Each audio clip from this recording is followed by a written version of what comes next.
Hello बच्चों, आज हम ABCD अल्फ़ाबेट सीखने जा रहे हैं। सबसे पहले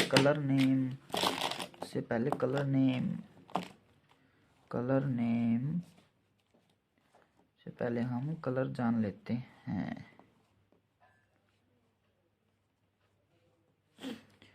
red colour, sky blue colour, brown colour, green colour, light blue colour, light green colour, light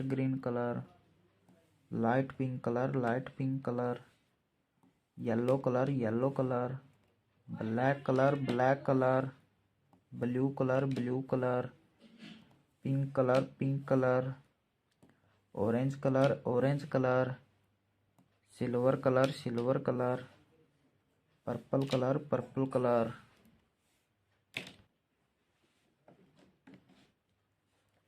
sky blue colour, A for apple,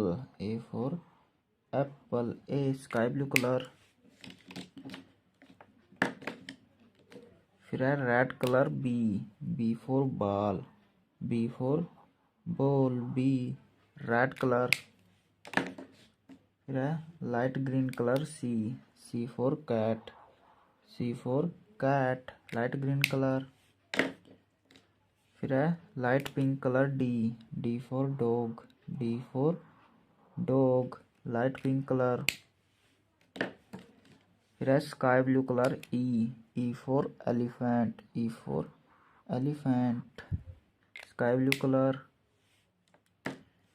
फिर है red colour, F for fish, red colour. फिर है light green colour, G for grapes, light green colour. फिर है light pink colour, H for hen, light pink colour.